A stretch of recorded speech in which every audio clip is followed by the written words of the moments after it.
Bonjour. Nous allons parler ce matin de l'adoration.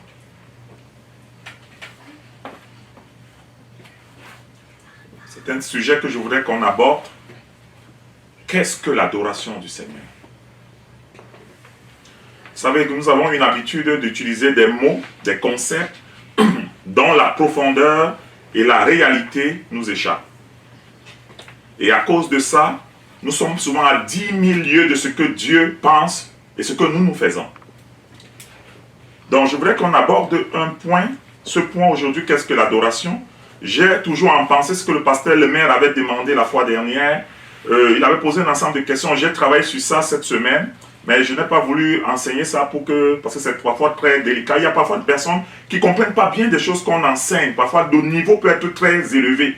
Et parfois, je prends la peine de ne pas d'aller graduellement. Pour ceux qui ont des choses très profondes, je préfère parfois qu'on puisse se rencontrer, que je leur explique ça de un à un.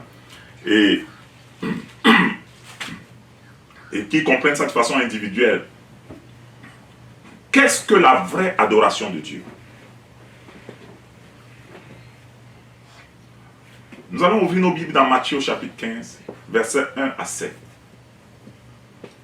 S'il vous plaît, si quelqu'un trouve le passage, il peut le lire pour que nous soyons tous participants.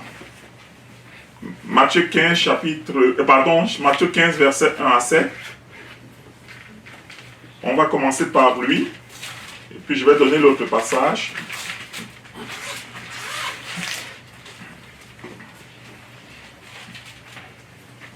Alors des pharisiens et des spécialistes de la loi vinrent de Jérusalem trouver Jésus et dirent: pourquoi tes disciples transgressent-ils la tradition des anciens? En effet, ils ne se lavent pas les mains quand ils prennent leur repas. Il leur répondit: et vous, pourquoi transgressez-vous le commandement de Dieu au profit de votre tradition? En effet, Dieu a dit: honore ton père et ta mère, et celui qui maudira son père ou sa mère sera puni de mort. Mais d'après vous, celui qui dira à son père ou sa mère: ce dont j'aurais pu t'assister est une offrande à Dieu, n'est pas tenu d'honorer son père ou sa mère. Vous annulez ainsi la parole de Dieu au profit de votre tradition. Jean, mais vous avez dit jusqu'à quel verset? Jusqu'au verset 7. Pardon? Non, tu peux aller jusqu'au verset 9. Hypocrite, Ésaïe a bien prophétisé pour vous quand il a dit: ce peuple prétend s'approcher de moi et m'honore des lèvres, mais son cœur est éloigné de moi. C'est faussement qu'il m'honore en donnant des enseignements qui sont des commandements humains. Merci beaucoup, frère Christian. Amen. Le deuxième passage, c'est Jean chapitre 4, verset 24.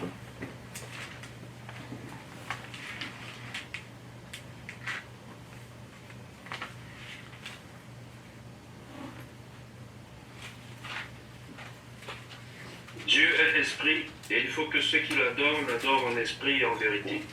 Merci beaucoup. Comme tu es toujours là, Christian, tu vas être notre lecteur ce matin. Donc tu vas lire Romains 12, verset 1.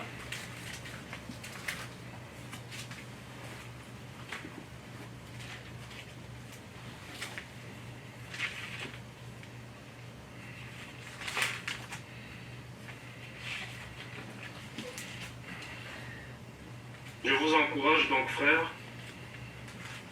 et sœurs, par les compassions de Dieu, à offrir votre corps comme un sacrifice vivant, saint, agréable à Dieu. Ce sera de votre part un culte raisonnable. Merci beaucoup, que Dieu te bénisse.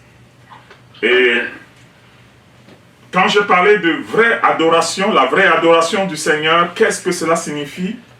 En background, peut-être beaucoup de nous se sont dit, on va parler de la façon d'adorer le Seigneur, on va expliquer ce que c'est que bien chanter pour le Seigneur, on va expliquer peut-être quelques petits rouages, mais je pense qu'à la lecture des textes, ça commence à créer un petit écart avec peut-être ce qu'on aurait préconçu et la réalité que nous sommes en train de lire. En fait, c'est ça qui va nous conduire dans ce que nous devons comprendre. Alors, quand vous regardez le livre de Matthieu, au chapitre 15, les versets 1 à 9, comme le frère Christian a lu, nous sommes frappés par une réalité. Nous sommes vraiment frappés par une réalité. Et quand vous lisez bien ce texte, vous sentez qu'il y a eu une indignation d'un groupe de personnes. Une indignation. La Bible nous dit, les gens sont venus depuis Jérusalem rencontrer Jésus parce que la situation était sérieuse. Il y avait une situation qui était sérieuse. Il soulevait un problème urgent, un problème important que Jésus devait entendre et à laquelle il devait donner son point de vue. Et le problème, le voici. Les traditions. Donc, on nous dit que des pharisiens ont quitté Jérusalem, sont venus rencontrer Jésus pour un problème sérieux.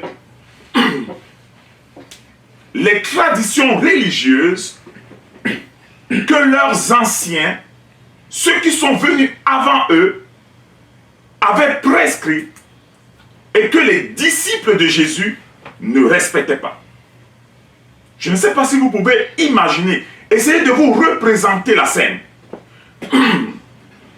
Vous avez un archevêque, un groupe d'évêques, des pasteurs qui s'élèvent, prennent l'avion, prennent l'autobus, quittent d'une ville, s'en vont dans une autre ville, rencontrer un serviteur de Dieu avec son groupe, sa gang, et ils ont un seul problème.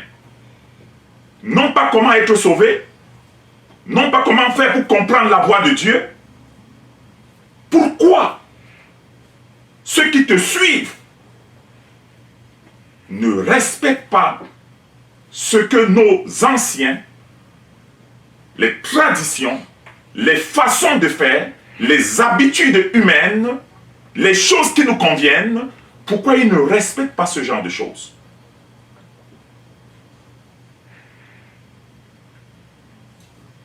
Et c'était une situation qui les offensait. Et ça les offensait vraiment. Notez que s'ils ont pu se déplacer, c'était qu'ils étaient offensés à cause de cet état de choses. Alors, regardez bien.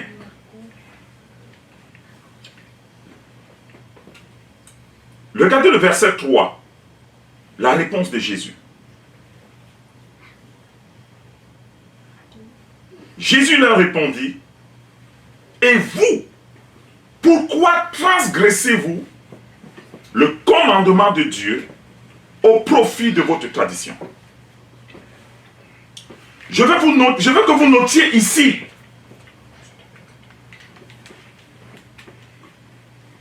que l'emphase de la réponse de Jésus n'est pas mise sur les traditions. Jésus répond d'une façon globale à l'humanité, ne mettant pas l'emphase sur ce qui était le cheval de bataille que les pharisiens ont apporté, lui ont présenté, c'est-à-dire les traditions. Mais Jésus va répondre de façon globale à l'humanité et aux problèmes de l'humanité en prenant pour point de contact les traditions qu'on est venu lui présenter. Je voulais que vous notez que Dieu n'a pas de problème avec les traditions. Quand je dis tradition ici, je ne parle pas de coutumes mystiques qu'il faut comprendre parce que les jargons souvent ce n'est pas... Les traditions ici, c'est les habitudes humaines. Les humains ont toujours des traditions, ça fait partie de leur société. Dieu n'est pas en train de dire ici que quand tu dois manger, tu ne te laves pas les mains et que tu ne dois pas t'habituer à le faire. Parce que sur le plan sanitaire, c'est bien que tu te laves les mains avant de manger. Dieu n'est pas en train de dire ici que dans ta famille, il y a une tradition où on s'assoit peut-être toutes les années pour manger en famille. Dieu n'a pas ce problème. Donc les traditions dont Dieu parle ici, c'est le point de contact que les pharisiens sont venus le présenter et il va partir de là pour expliquer un problème général de l'humain face à Dieu. Pourquoi transgressez-vous la loi de Dieu au profit de vos traditions?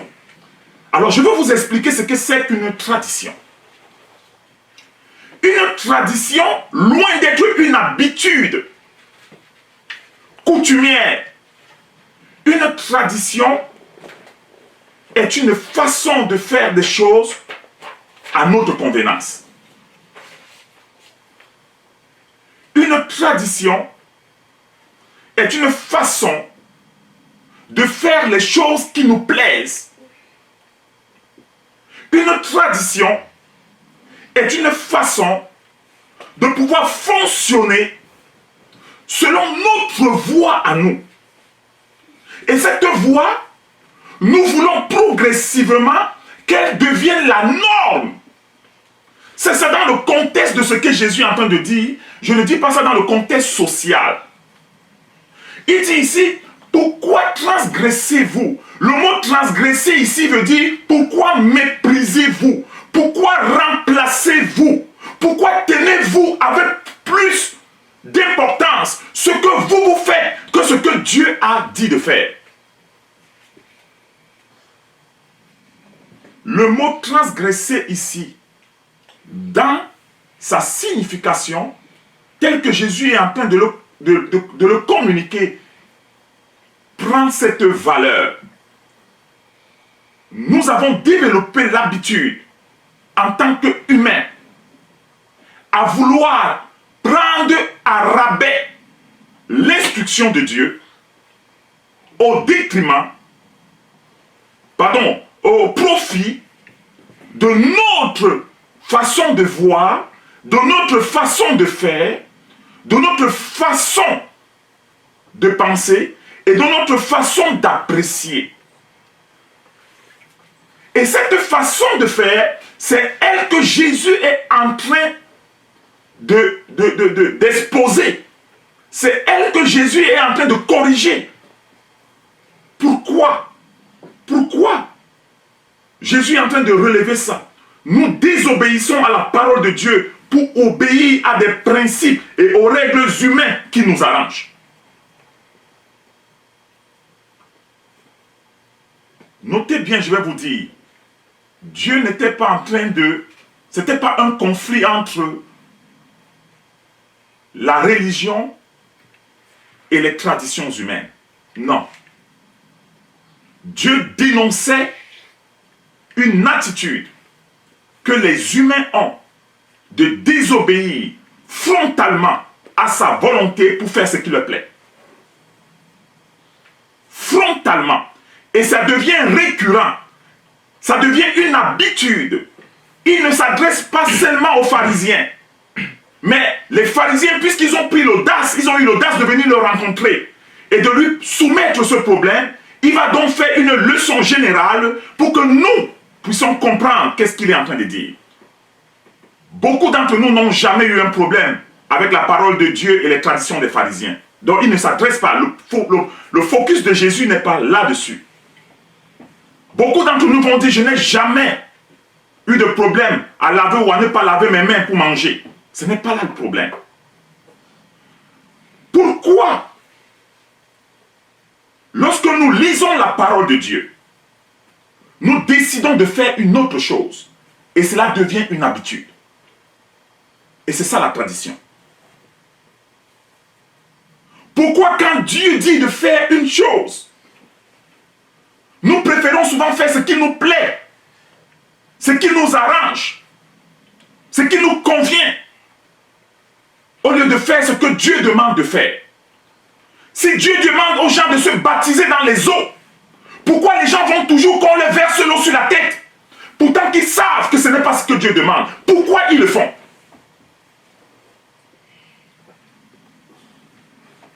Si Dieu demande de prier, prier pour tes ennemis, pourquoi tu ne pries pas pour tes ennemis et pourquoi tu tiens la parole de Dieu à rabais au profit de ce que toi tu pensais être vrai?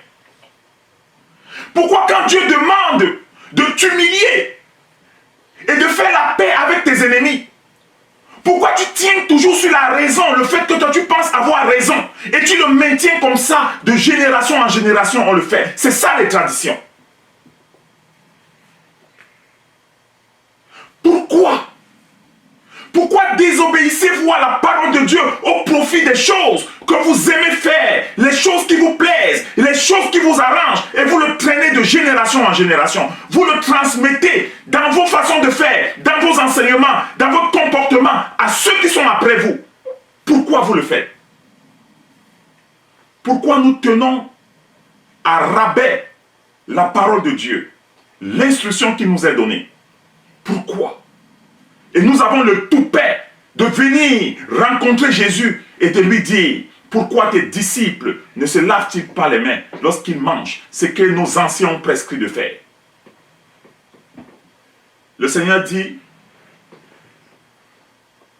vous êtes venus avec ce problème me rencontrer. Je vais le prendre comme exemple et je vais vous enseigner quelque chose. Je vais le prendre comme exemple. Votre désobéissance est devenue globale. Chaque désobéissance est l'expression du mépris de la parole de Dieu. Je vous ai dit une chose. Je parlais avec un frère l'autre jour et je lui ai dit: l'ignorance, ce n'est pas le manque de connaissance. C'est le manque de la bonne connaissance. La désobéissance, ce n'est pas le manque d'obéissance. C'est l'obéissance à la mauvaise instruction. Comprenez bien.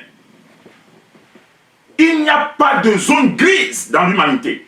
Il n'y a pas de zone grise. Si tu obéis à ce que tu veux faire, tu désobéis immédiatement à Dieu. Si tu désobéis à Dieu, c'est que tu as décidé d'obéir à quelque chose d'autre qui n'est pas Dieu. Et si tu obéis à Dieu, tu vas désobéir immanquablement à quelque chose d'autre. C'est pourquoi il a dit: tu ne peux pas servir deux maîtres à la fois. Donc la désobéissance, c'est le choix d'obéir à une autre chose que Dieu, si on est bien dans le contexte de la volonté de Dieu. Et c'est ça qui façonne notre personnalité. C'est ça qui établit en nous une autre réalité. C'est ça qui bâtit en nous des caractères endurcis. Et c'est ça qui nous amène à être aveuglés et à justifier le mal. Beaucoup d'entre nous, chaque jour, nous savons ce qui n'est pas bien. Chaque jour, nous savons ce que Dieu attend de nous. Nous le savons pertinemment. Mais d'habitude en habitude, de tradition en tradition, nous faisons ce qui n'est pas bien et nous venons devant Dieu nous justifier. Bien-aimés, je vous ai dit qu'on va parler de comment adorer vraiment le Seigneur. Regardez bien. Le Seigneur nous dit ici: la désobéissance à l'instruction de Dieu est une obéissance à notre instruction. La désobéissance au commandement de Dieu est le choix d'obéir à notre propre commandement. La désobéissance à l'instruction de Dieu est le choix d'obéir à notre propre instruction. Si Dieu te dit: ne mens pas, et si tu mens, c'est que tu as choisi d'obéir à ta propre instruction qui est celle de mentir. Si Dieu te dit: ne vole pas, si tu ne voles pas, c'est que tu as choisi de désobéir à ta propre instruction qui est de voler. La désobéissance, c'est le choix d'obéir à quelque chose d'autre. Et l'obéissance, c'est le choix de désobéir à quelque chose d'autre. Dieu veut nous ramener. C'est pourquoi il faut rentrer dans l'esprit. C'est pourquoi il faut que chacun de nous, dans sa marche, bien-aimé, je vous ai dit, nous allons quelque part. Notre destination est finale. Notre frère Sylvain nous a précédés. Il est parti. Nous le voyons tous les jours. Il paraît que dans notre tête, nous comprenons ces choses, mais nous les comprenons à l'envers. Nous avons l'impression de croire que c'est un monde virtuel. C'est une réalité. Nous devons marcher dans l'obéissance. Nous devons travailler cette capacité. Nous devons ingurgiter cette vérité. L'obéissance à Dieu, ce n'est pas un choix. L'obéissance à Dieu, c'est le choix de désobéir à notre propre nature. L'obéissance à Dieu, c'est le choix de désobéir à notre propre volonté.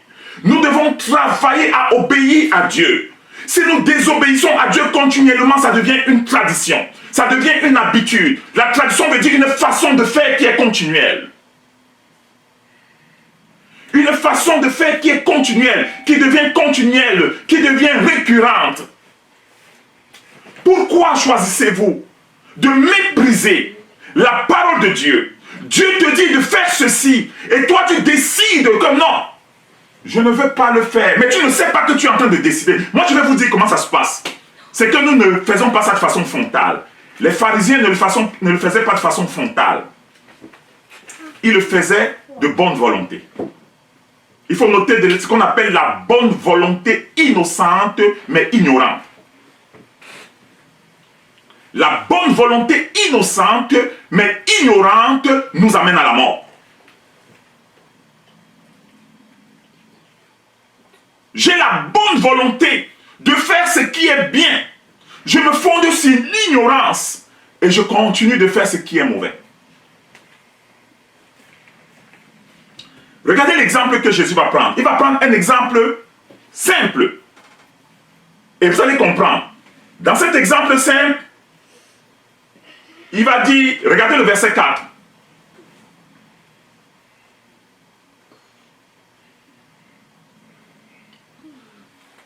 Car Dieu a dit, honore ton père et ta mère, et celui qui maudira son père ou sa mère sera puni de mort. Mais vous dites, celui qui dira à son père ou à sa mère, ce dont j'aurais pu t'assister est une offrande à Dieu, il n'est pas tenu d'honorer son père ou sa mère. Notez que le focus de Jésus, ce n'était pas sur ce verset. Ce verset, c'est un exemple de désobéissance. C'est un exemple sur plusieurs qu'il aurait pris. Sur plusieurs, mais il va prendre ce verset simple, qui est un exemple pour que nous puissions comprendre. Un exemple. Pour que nous puissions comprendre. Il dit, regardez bien ce que la parole de Dieu dit. Honore ton père et ta mère. Ça, c'est un commandement de Dieu. Mais vous, s'adressant aux pharisiens, vous avez changé, vous avez supplanté, vous avez méprisé cette instruction et vous avez dit non. Si quelqu'un fait une offrande à Dieu, il ne se doit plus d'honorer son père et sa mère. Je vous montre un exemple de désobéissance. Voilà un exemple de désobéissance. Voilà un exemple de désobéissance que le Seigneur est en train de nous montrer. L'habitude que nous avons d'entretenir nos façons de faire au détriment de l'instruction de Dieu. Au détriment de l'instruction de Dieu. L'habitude. Mais moi, je vais faire un petit bémol ici sur ce point-ci. Honore ton père et ta mère, si nous nous tenons dessus. Honore ton père et ta mère. Mais celui qui maudira son père ou sa mère sera puni de mort. Vous savez que c'est noté, c'est un verset de l'Ancien Testament que Jésus est en train de ramener dans le Nouveau Testament. Pour nous dire que la loi n'est pas anéantie. Et l'instruction de Dieu n'est pas détruite. Celui qui méprisera son père ou sa mère, le mot mépriser ici veut dire tenir au rabais, parler avec une sorte d'incondescendance, parler et s'adresser à ses parents au point de les humilier. La Bible dit que si tu le fais, ta finalité c'est la mort. Est-ce qu'on le sait? Jésus l'a ramené. Jésus dit, il doit mourir ce genre de personne. Elle doit mourir cette personne. Elle doit mourir. Si un enfant méprise, tient au rabais, ridiculise ses parents, s'adresse à eux n'importe comment, ne prend pas soin d'eux, ne leur donne pas ce qui leur revient. Et cet enfant se dit, ce que je devais dire à mon père ou à ma mère, l'honneur, le respect que je devais dire, donner à mon père ou à ma mère, je l'ai présenté à Dieu. Il dit, tu es digne de mort. Bien-aimé, regardez bien. Dieu n'est pas l'auteur de la confusion. On remet à César ce qui est à César et à Dieu ce qui est à Dieu. L'honneur de Dieu, c'est l'honneur à Dieu. L'honneur d'un parent, Dieu ne le prend pas. Le respect d'un parent, Dieu, tu le donnes à Dieu, il ne le prend pas. Si tu parles mal à ton père ou à ta mère, et que tu vas parler bien à Dieu après, tu es digne de mort. Et ça, c'est les habitudes que nous développons, surtout dans la maison de Dieu. Nous regardons comment nous nous comportons entre nous. Après avoir méprisé père, mère, enfant, aîné, petit frère, pasteur, nous allons remettre l'honneur de ces gens à Dieu. Dieu dit, vous êtes dignes de mort. Nous sommes dignes de mort. C'est ce qu'il est en train de dire aux pharisiens. Mais nous disons quoi? Non. Lorsque tu auras fini de faire tous ces genres de choses, et que tu viennes chanter pour le Seigneur, et que tu viennes évangéliser, et que tu viennes prêcher, et que tu viennes adorer, et que tu remettes tout l'honneur à Dieu, tu es digne que Dieu t'élève. Vous comprenez nos erreurs? Et ça devient une habitude, en sorte que nous devenons aveuglés, et que nous perdons le câble nord. Les choses que nous devons faire pour Dieu, nous ne les faisons pas. Les choses que nous devons faire pour nos semblables, nous ne les faisons pas. Pourquoi est-ce que nous méprisons la parole de Dieu au détriment de nos façons de faire? Au détriment de nos façons de faire. Nous devons regarder les profondeurs de notre réalité. Je nous amène quelque part pour que nous comprenions. Quand les fondements sont renversés, nous ne pouvons rien bâtir.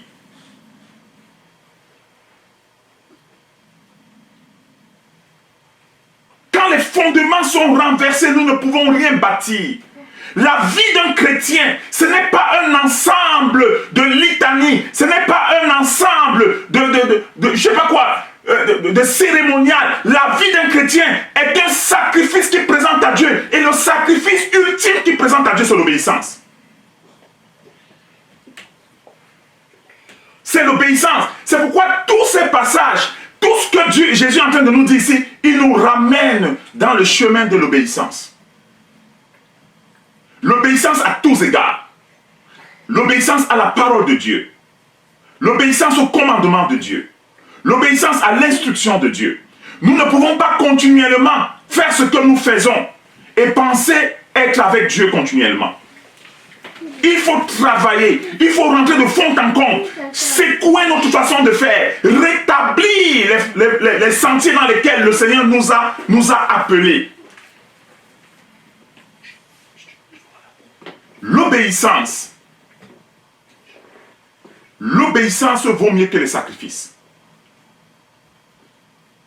L'obéissance vaut mieux que les sacrifices. Et c'est ce que Jésus est en train de dire ici. L'obéissance que tu dois à ton père, l'obéissance que tu dois à ta mère, n'a rien à voir avec ce que tu m'offres. Ne prends jamais ce que tu devais donner à ton père, donner à ta mère, et tu me le donnes. Je ne vais pas l'accepter. Ne prends jamais ce que tu devais donner à Dieu, et tu dis que je l'ai donné à mes parents. Je ne vais jamais l'accepter. Nous devons développer la capacité de marcher dans l'obéissance. Alors, la conséquence, c'est que cela impacte le type de relation que nous avons avec Dieu. Nous développons une relation avec Dieu qui est une relation d'hypocrisie. Qu'est-ce que l'hypocrisie? Alors, allons dans Jean au chapitre 4, verset 24. Jean chapitre 4, verset 24, vous allez voir.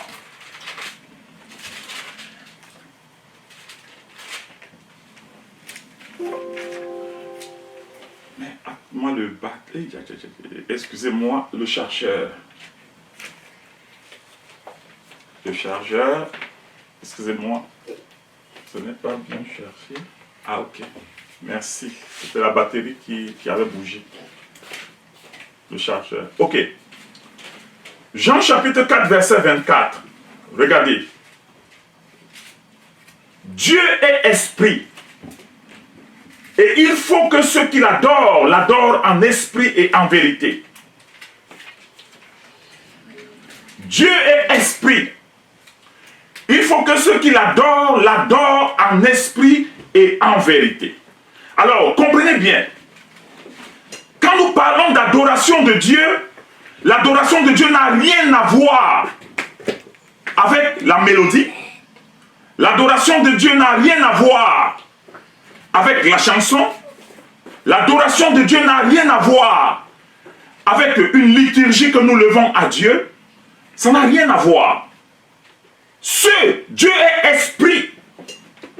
Ceux qui adorent Dieu doivent l'adorer par l'esprit et dans la vérité. En d'autres termes, Dieu est en train de nous dire quoi? Je recherche les gens qui vont m'adorer. Pas parce que je n'ai pas de gens qui peuvent m'adorer. Je ne suis pas à la quête des adorateurs comme si j'en manquais. Je suis déjà un être adoré. Mais maintenant, voici mes exigences. Si quelqu'un veut m'adorer, celui que je veux voir m'adorer, celui que je recherche dans l'adoration, c'est quelqu'un qui marche dans la vérité et dans l'obéissance. C'est quelqu'un qui marche dans la vérité et dans l'obéissance. L'adoration de Dieu n'a rien à voir avec la chanson, bien que c'est ce que Dieu veut qu'on le loue. L'adoration de Dieu n'a rien à voir avec marmonner une liturgie. Ça n'a rien à voir. L'adoration de Dieu, c'est le sacrifice ultime qu'un être humain peut lui présenter, c'est-à-dire l'obéissance. Ceux qui m'adorent ne doivent pas m'adorer en dehors de la vérité. Ceux qui m'adorent dans leur esprit ne doivent pas être imprégnés l'hypocrisie.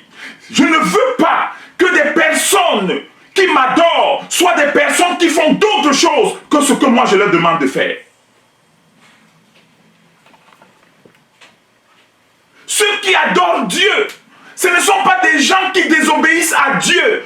Quelqu'un qui désobéit à Dieu ne peut pas adorer Dieu. C'est un hypocrite.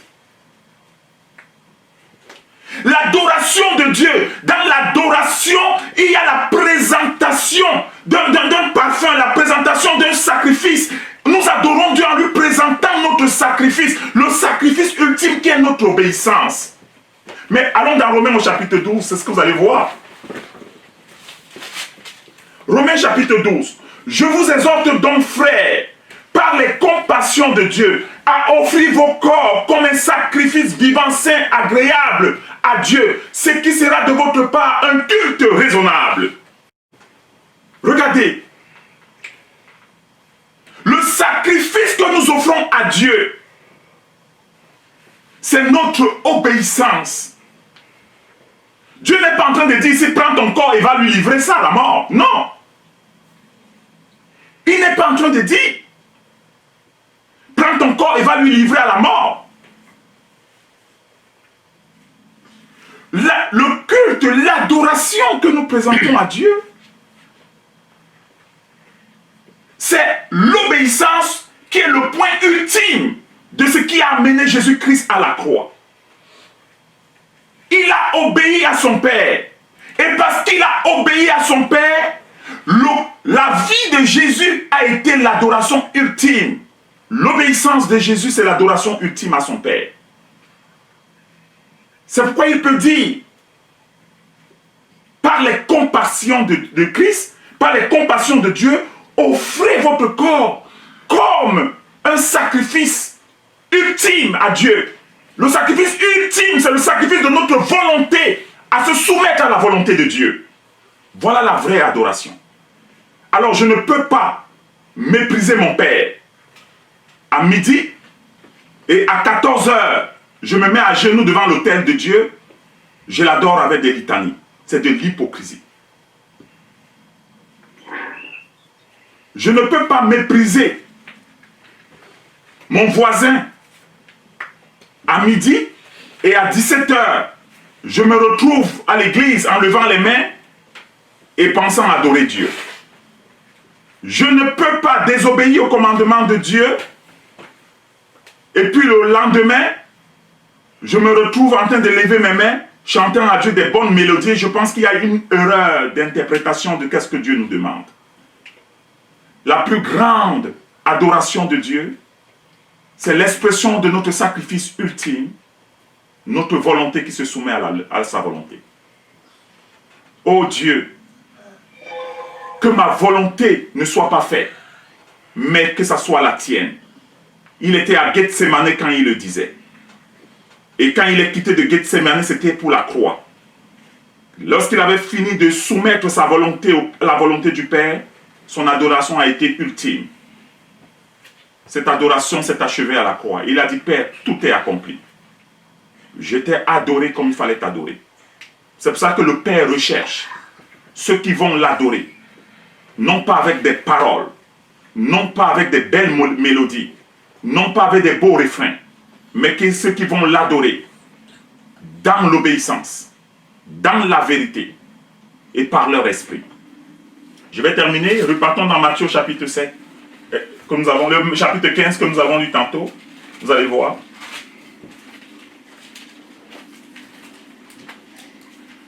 Regardez bien. Regardez le verset 6. Qu'est-ce que le Seigneur dit ici? Vous annulez ainsi la parole de Dieu au profit de votre tradition, au profit de ce que vous voulez faire, au profit de ce qui vous plaît. Vous annulez la parole de Dieu. Donc pour moi, je me dis, si je marche comme je veux et qu'à l'église, je sers bien le Seigneur, alors je serai récompensé. C'est ça. Si je fais comme je veux et que je sers le Seigneur, alors j'aurai une grande place devant le Seigneur. C'est ça. Et le Seigneur nous dit ici, hypocrite. Ésaïe a bien prophétisé sur vous quand il a dit, ce peuple m'honore des lèvres. Alors le peuple dont il est question ici, c'est une race de personnes qui est venue sur la terre, et cette race de personnes est corrompue dans son entendement. Et cette race de personnes se dit, si je chante pour Dieu, et que je désobéisse pour Dieu, Dieu va m'accepter parce que je lui chante des chansons. Si je vais et que je donne des offrandes à Dieu, et que je fais moins ce qu'il me demande, Dieu pourra avoir pitié de moi parce que je fais des offrandes. Dieu dit hypocrite. Un hypocrite, c'est quelqu'un qui est faux à l'intérieur et paraît vrai à l'extérieur. C'est quelqu'un qui, à l'intérieur, ne fait pas ce qu'il est en train de manifester à l'extérieur. C'est ça l'hypocrisie. Il dit que Ésaïe a vu ce genre de personnes, cette race d'hommes venus de loin, et il a parlé sur cette race de personnes. Cette race de personnes va venir sur la terre. Cette race de personnes va se caractériser par l'expression de la piété au travers des lèvres, mais à l'intérieur, il y a une distance entre Dieu et ces personnes. C'est une race de personnes qui est sur la terre. On les appelle des hypocrites, des personnes qui à l'extérieur paraissent bien, mais qui à l'intérieur sont des tombeaux. Nous devons travailler pour que l'intérieur paraisse comme l'extérieur.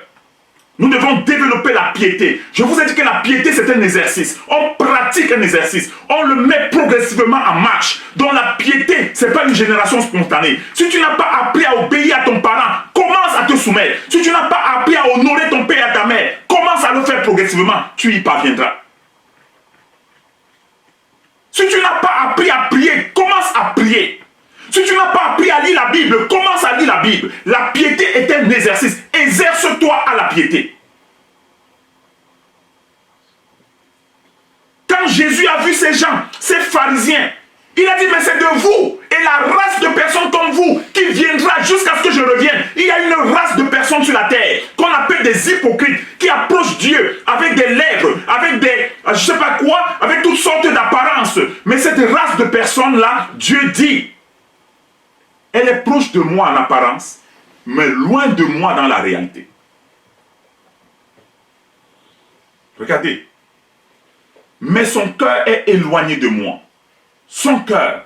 Qu'est-ce qui nous rapproche de Dieu? Ce n'est pas notre bouche. c'est notre cœur. Et quand il parle de cœur, il parle de quoi? Il parle d'obéissance. Le cœur qui obéit à Dieu, qui s'exerce à obéir à Dieu, c'est un cœur qui est attiré par Dieu et qui attire Dieu. C'est un cœur qui est attiré par Dieu et qui attire Dieu. David a dit, oh Seigneur, ne m'enlève pas ton esprit. Donne-moi un cœur bien disposé. Je n'ai rien à t'offrir, mais ce que je t'offre, c'est un cœur contrit, un cœur abattu. Ce genre de cœur, oh Seigneur, tu ne peux pas le dédaigner. Tu ne peux pas le repousser. Un cœur qui vient se consacrer et qui se remet totalement à Dieu. Il dit, ce genre de cœur, tu ne peux pas le repousser. Vous comprenez? Un cœur contrit, un cœur meurtri, un cœur qui souffre de son péché, un cœur qui dit, oh Dieu, je suis désolé pour ce que j'ai fait hier, je reviens vers toi. Je n'ai ni offrande, je n'ai ni sacrifice à te donner, mais ce que je te donne, c'est mon cœur brisé, c'est ma repentance au fond de mon cœur. Je veux changer mes voies, je veux changer ma façon de penser, je veux changer mon habitude. Assez d'avoir chanté à l'église, assez d'avoir évangélisé, assez d'avoir gagné les âmes, assez. Vous avez vu des témoignages à la télé où les gens ont gagné des milliers de personnes. Après, Dieu les a confrontés. Il a dit, si tu meurs, tu vas aller en enfer. Parce que les cœurs ne sont pas intègres. La race de personnes là est sur la terre. C'est elle qu'on appelle la race des hypocrites. Il faut travailler pour un changement intérieur de notre être. Ésaïe a bien prophétisé sur vous quand il dit, ce peuple m'honore des lèvres, mais son cœur est éloigné de moi. C'est en vain qu'il m'honore. Alors comprenons ça une fois pour toutes. Tout ce que nous faisons à Dieu ou bien pour Dieu, en dehors d'un cœur obéissant, un cœur qui lui est complètement dédié, un cœur qui veut lui plaire, tout ce que nous faisons est en vain. C'est-à-dire ça ne produira rien. Ça ne produira rien. Disons ça à nos enfants, disons ça à nos épouses, disons ça à nous-mêmes, disons ça à nos voisins.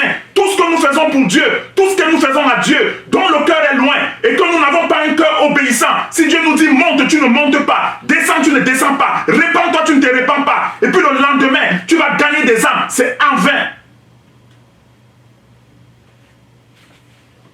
C'est en vain. La Bible dit, et les pharisiens, ils ont annulé le plan de Dieu parce qu'ils ont refusé le baptême par immersion que Jean-Baptiste était en train de leur proposer. Dieu avait des grands plans pour eux, mais ils ont dit non. Notre tradition, c'est que non, nous sommes les descendants d'Abraham, on n'a pas besoin, ils ont raconté tout ce qui... Dieu a dit, vous avez annulé le plan de Dieu pour vous. Si Dieu dit de faire quelque chose, fais ça, fais cette chose. Même si tu ne comprends pas, fais seulement. Fais seulement cette chose. Obéis au Seigneur. Tu peux paraître ridicule à tes propres yeux, mais obéis-lui. Obéis-lui.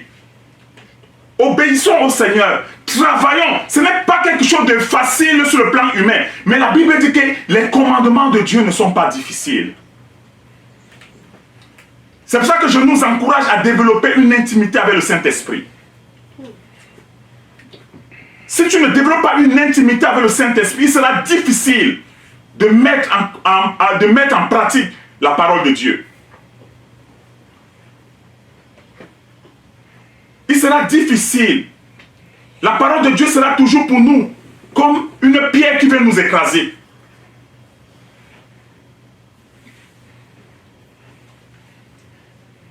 Bien-aimés, je termine mon propos et pour nous encourager.